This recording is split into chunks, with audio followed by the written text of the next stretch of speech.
Salut les amis, nous sommes à Salou, nous sommes quand? Je sais même plus quand on est en vacances dimanche. On est dimanche aujourd'hui, domingo. Chut, faut pas le dire, on n'a pas voté du coup, bon. Mais on a voté au premier tour, hein, donc c'est déjà pas mal. Donc voilà, aujourd'hui est le jour où nous allons vivre une superbe journée, car c'est le jour de la surprise. Bon, je le saurai que dans un jour ou deux, le temps de faire le montage et puis surtout d'avoir du réseau, parce que là franchement c'est une grosse galère dans le camping. Voilà. Je vous souhaite un bon visionnage et surtout les camping-caristes, vous allez aimer ce qui se passe. Bisous bisous, à tout à l'heure. Bonjour à tous, ben voilà, on est dimanche, on est à Salou, c'est la surprise que Valérie vous avait promise.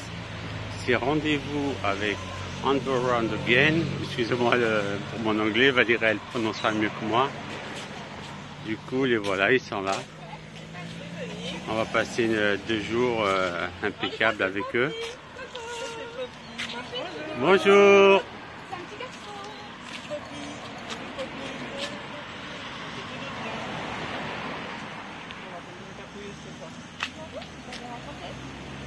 Et voilà, Jean-Michel.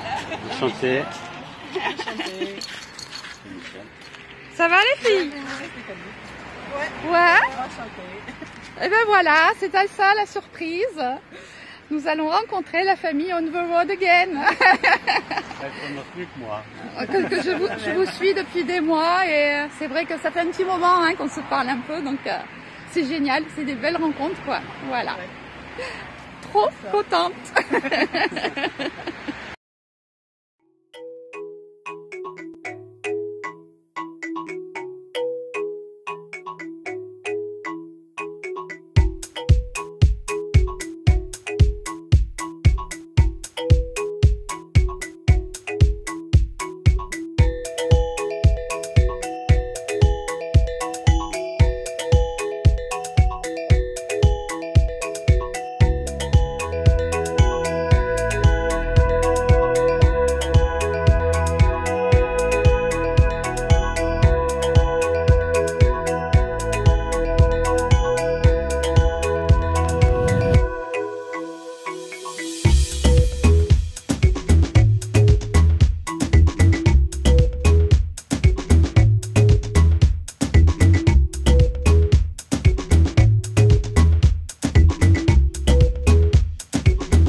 Bon d'accord, ben alors un cornet de tomates s'il vous plaît. Merci.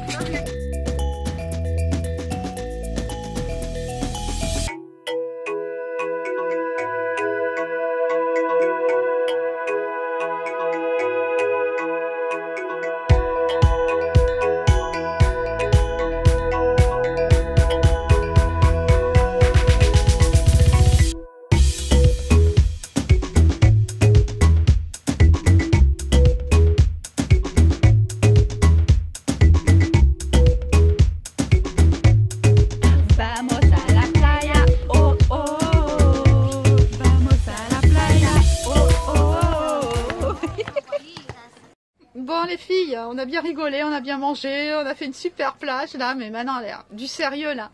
Racontez-nous un petit peu votre vie, vos conditions de vie, ce qui vous a pris Virginie à partir comme ça à l'aventure. Allez, je vous écoute.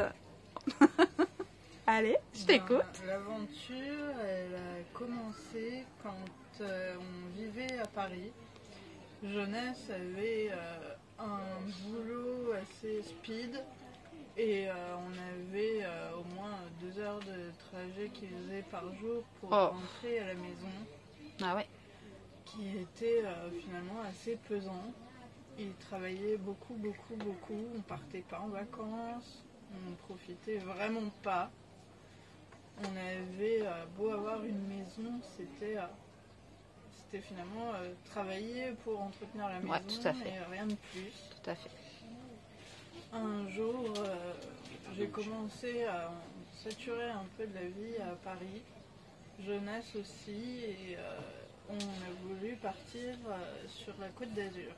Waouh, chez moi chez moi et chez beaucoup d'abonnés d'un groupe, je ne sais pas si tu connais, le camping-car pour les nuls, tu connais? Je connais. Ouais. Bah, je crois qu'on a beaucoup d'amis verront cette vidéo justement.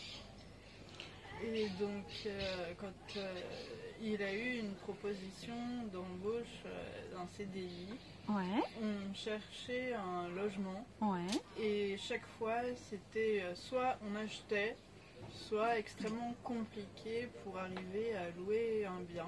ouais. Et on ne voulait pas commencer par dire on va acheter. Et du coup, de là, s'est posé la question de pourquoi pas avoir un camping-car.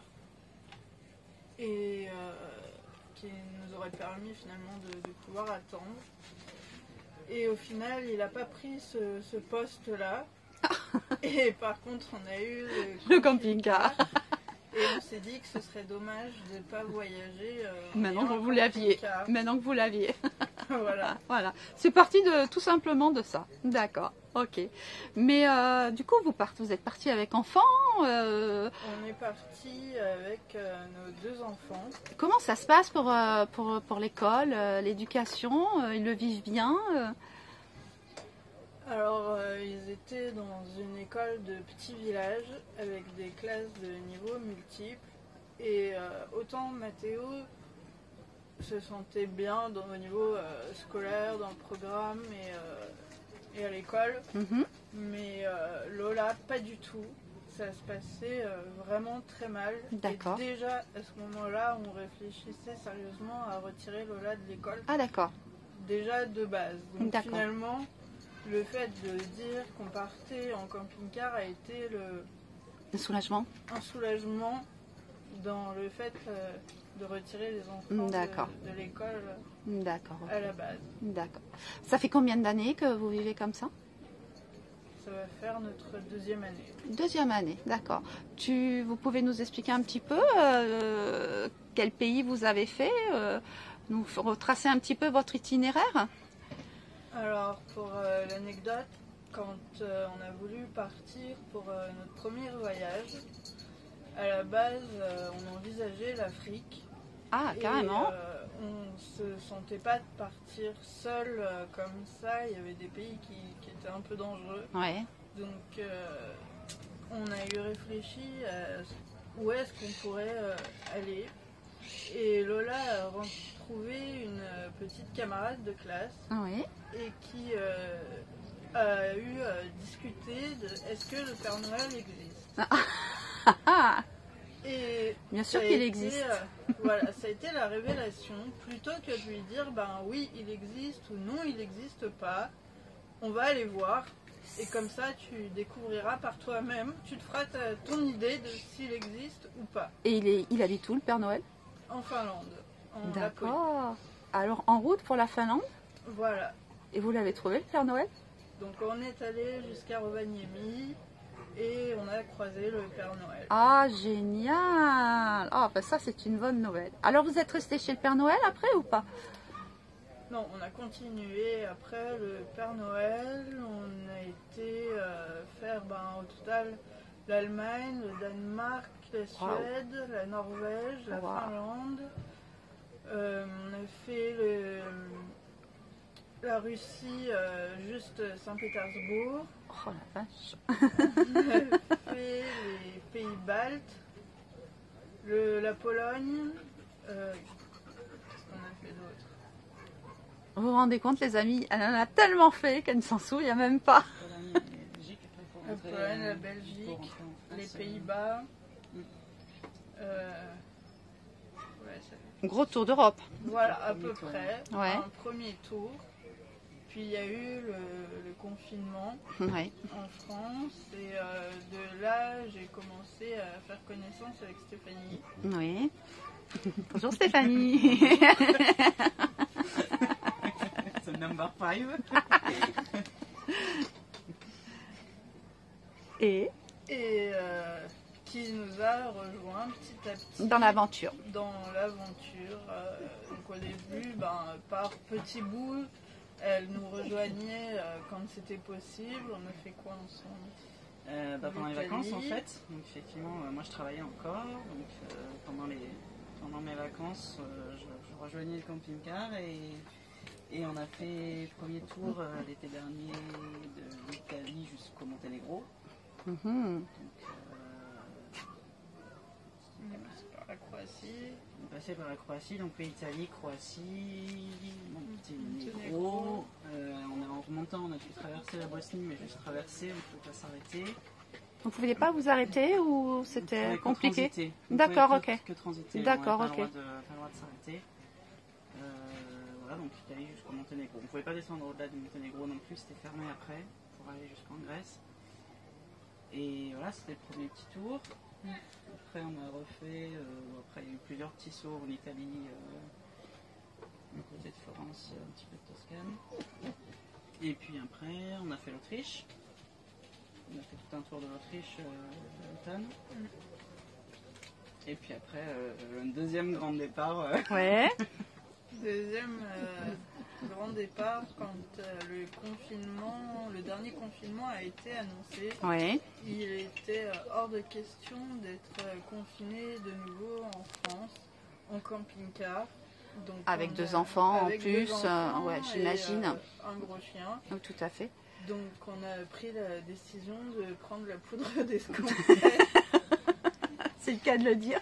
dans un pays qui ne confinerait pas. Et D'accord. en l'occurrence, c'était la Suède. La Suède, d'accord. Ou moi, personnellement, effectivement, je vous ai énormément suivi sur votre page Facebook.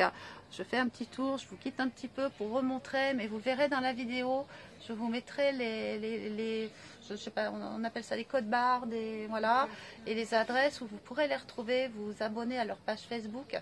C'est très très intéressant, vous verrez tout leur périple, tout ce qu'ils ont découvert, tout ce que vous avez fait. Parce qu'il me semble que vous avez fait du chien de traîneau, dites-moi un petit peu, en gros, bon, pas tout raconter pour que les gens puissent encore un peu découvrir sur votre page, mais qu'est-ce que vous avez fait en gros là-bas? Effectivement, on fait du chien de traîneau, de la luge alpine, Oui. qu'on a découvert. Qu'est-ce qu'on a fait? On est arrivé par le sud de la Suède déjà, où il n'y avait pas encore trop de neige à ce moment-là. Il y avait quand même une envie de voir du blanc. Bon, vous en avez vu après. Hein. Froid, il fallait de la neige, c'était quand même. Et donc assez rapidement, effectivement, on a commencé à remonter. Et donc voilà, on s'est arrêté à peu près au milieu de la Suède. On a croisé cet éleveur de chiens de traîneau. On a fait chien de traîneau. Et puis après, on a continué à remonter vers le nord encore, jusqu'à Kiruna. Mhm. Pas complètement tout au nord, mais pas loin. Ça a duré combien de temps ce périple? On est resté 6 mois en Suède au final. 6 mois en Suède. Au global, on est resté 6 mois en Suède. Ouais. Vous étiez... De octobre... de novembre, début novembre jusqu'à fin avril. Mhm. Vous étiez en autonome? Comment ça se passait? On était complètement autonome. On Oui. était complètement autonome. On était complètement autonome, donc on a cherché régulièrement à avoir de l'électricité quand même. Je veux bien le croire. Mais sinon effectivement, le camping-car vidangé pour le grand froid. Oh la vache. Bon, ça de toute manière, on verra ça. On se revoit dans quelques jours pas loin de Madrid. Oui. Et on demandera un petit peu à Jonas, qui là est en train de faire trempette avec ses enfants. On lui demandera un petit peu les détails, si vous voulez bien, de tout ce qui est technique sur le camping-car, ce qu'il faut prévoir pour les grands froids, comment gérer ça, parce que c'est pas vraiment évident. Donc déjà en France, on panique un peu dès qu'il y a un peu un 0 ou un moins. Donc j'imagine là-bas que ça doit être très très spécial. Hein. Bon, pour l'instant, vous êtes où? Dans le show. Disons qu'après 6 mois de grand froid et quand il commençait à faire beau mais qu'il y avait du soleil mais pas de chaud, on s'est dit bon, ça va bien. Maintenant qu'il commence à y avoir du soleil, il faut qu'il y ait du chaud aussi. Donc, effectivement, de la Suède, on est revenu un petit tour en France. Pour faire un peu le tour de 3 personnes et Espagne. Et Espagne. Et après, écoutez les amis, si vous voulez suivre leurs aventures, connaître les prochains projets, eh bien, il va falloir aller voir un petit peu sur leur page et vous verrez un petit peu la suite parce que ce n'est pas terminé, j'imagine. Vous continuez ce rythme de vie. On a décidé qu'on ne changerait absolument pas notre mode de vie. Et on a des tas d'envies, des tas d'idées d'endroits où on aimerait être. Oui. Simplement, le Covid, pour l'instant, ça reste un petit peu aussi tout à fait. Dans ce qu'on peut faire ou pas faire. D'accord. Mais ce qui est sûr, c'est qu'a priori, on ne restera pas en France. D'accord, ok. Donc ça va continuer. Ça va continuer. Ok. Journée terminée, 22h15. Ce fut une journée pleine d'émotions et de partage. Nous retrouverons toute la famille On the Road Again dans une semaine dans un camping autour de Madrid. Et là, nous ferons un petit reportage avec Jonas au sujet de leur camping-car dans les pays de grand froid, pour savoir un petit peu comment faire pour toutes ces agressions de grand froid. Voilà, écoutez, nous on vous dit très bonne soirée et puis on vous retrouve dans quelques jours pour la suite de nos petites aventures. Surtout, si vous voulez en savoir plus sur la famille que nous avons rencontrée, vous verrez dans la vidéo, il y a des petits codes barres et il y a leur adresse de la page Facebook. N'hésitez pas à aller pour en savoir un petit peu plus. Et puis pour nous, si vous êtes super cool, vous allez nous mettre un petit pouce, ça serait sympa. Et puis pensez à vous abonner et à partager. C'est super, je suis hyper fatiguée, je ne fais que bégayer. Allez, vous allez me pardonner. Allez, bisous, bonne soirée à tous.